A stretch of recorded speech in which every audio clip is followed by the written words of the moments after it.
शिक्षा के क्षेत्र में अध्यक्ष महोदय सरकार बहुत अच्छा काम कर रही है, लेकिन अध्यक्ष महोदय प्रश्न में है अध्यक्ष महोदय 10 लाख से ऊपर छात्र अभी भी कोचिंग संस्था में पढ़ रहे हैं। यह सरकार का आंकड़ा है। जो रजिस्टर्ड कोचिंग संस्थाएं हैं 12,000, इसके अलावा भी कई हजार कोचिंग संस्थाएं हैं जो रजिस्टर्ड नहीं है।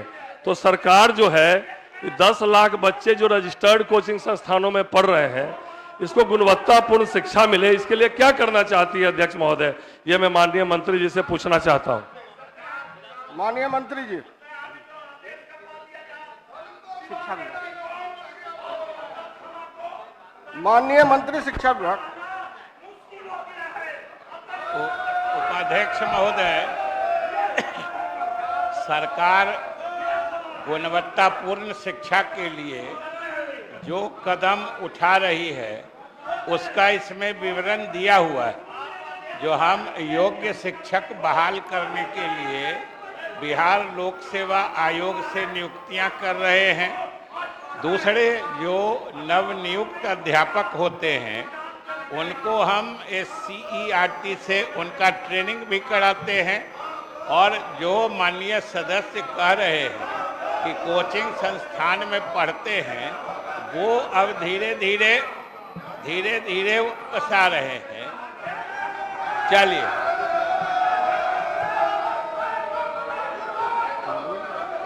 अब जाइए ना, आपका सुनने जा रहे हैं।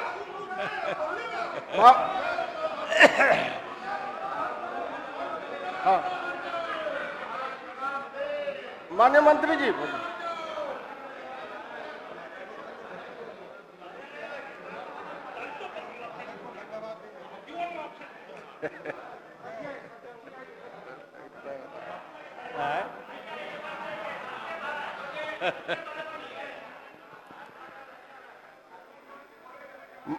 माननीय सदस्य श्री तारकिशोर प्रसाद।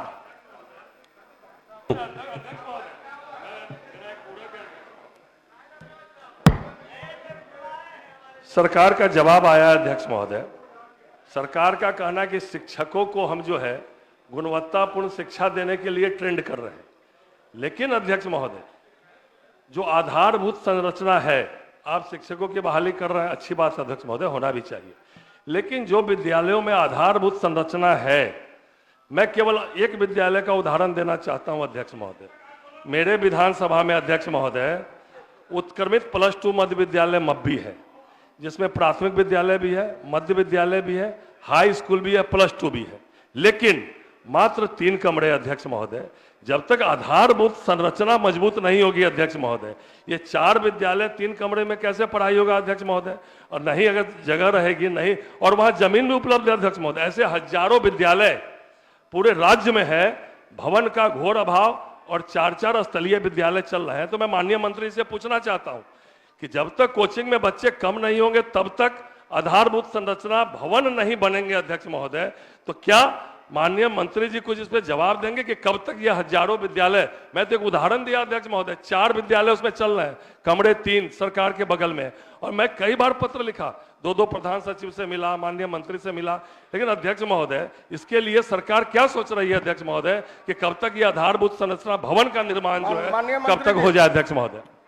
माननीय मंत्री जी, माननीय मंत्री शिक्षा विभाग। महोदय, मैंने अपने उत्तर में ये बताया है कि सरकार गुणवत्तापूर्ण शिक्षा के लिए सबसे पहली जो आवश्यकता होती है वो होती है योग्य शिक्षकों की।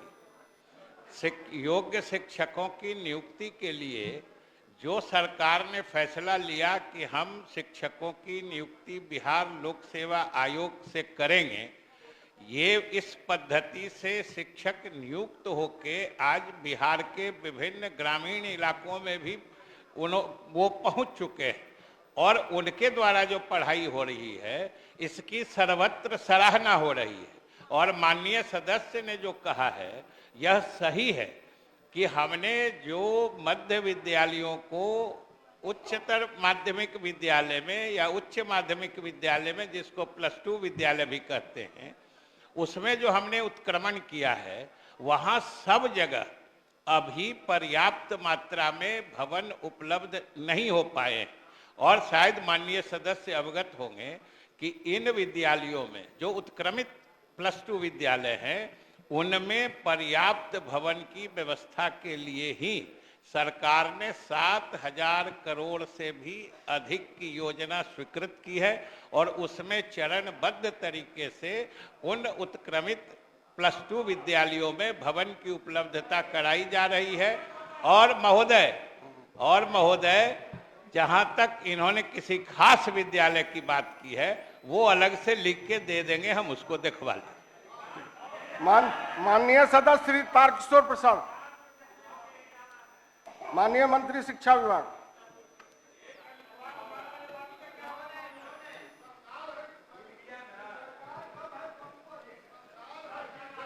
महोदय, वस्तुतः बिहार विद्यालय परीक्षा समिति द्वारा आयोजित वार्षिक इंटरमीडिएट परीक्षा में विगत 5 वर्षों में औसतन 10.6 लाख विद्यार्थी उत्तीर्ण हुए हैं। अखिल भारतीय उच्चतर शिक्षा सर्वे 2020-21 के अनुसार राज्य के उच्चतर शिक्षा संस्थानों में अंतर स्नातक पाठ्यक्रमों में 8,37,226 विद्यार्थी नामांकन ले चुके हैं। कुछ छात्र राज्य के बाहर भी नामांकन लिए हैं। राज्य सरकार द्वारा स्नातक की शिक्षा प्राप्त कराने हेतु पूर्व से संचालित डिग्री महाविद्यालयों के अलावा निम्न कार्रवाई की जा रही है कि 9 सरकारी डिग्री महाविद्यालय स्थापित किए हैं। महोदय, सरकार ने पिछले ही समय सदन में घोषणा की थी कि सबसे पहले हम अगर कोई ऐसे अनुमंडल हैं जिसमें एक भी डिग्री महाविद्यालय नहीं है, हम वहां प्राथमिकता के आधार पर खोलेंगे।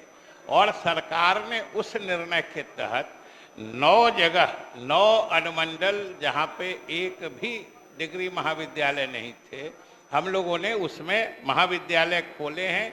और धीरे धीरे जैसे जैसे जहां नहीं है वहां भूमि की उपलब्धता होते जा रही है, वहां हम लोग महाविद्यालय खोलने की कार्रवाई कर रहे हैं।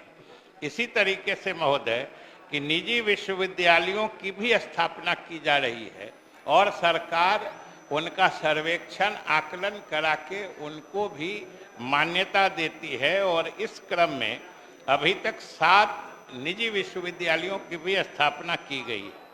महोदय, राज्य सरकार के प्रयास से राज्य में 2 केंद्रीय विश्वविद्यालय भी स्थापित हुए हैं एवं तीसरे केंद्रीय विश्वविद्यालय की स्थापना हेतु भूमि चयन की कार्रवाई प्रक्रियाधीन है। महोदय, राज्य सरकार महाविद्यालयों को संबद्धता भी प्रदान करती है, जिससे कि कोई अगर निजी क्षेत्र में भी करना चाहते हैं, आवश्यक आधारभूत संरचना या उपस्कर वहां पर रखते हैं, योग्य शिक्षक रखते हैं, तो हम लोग उसको भी मान्यता देते हैं।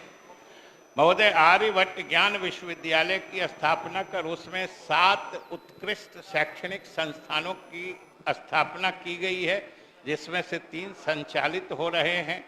और महोदय, इस तरीके से हमने बताया है कि ये सब अतिरिक्त जो स्नातक में जाने वाले छात्र हैं, हमारे बिहार के मेधावी छात्र हैं, उनको आगे की पढ़ाई में दिक्कत नहीं हो, इसलिए सरकार ये सब कदम उठा रही है।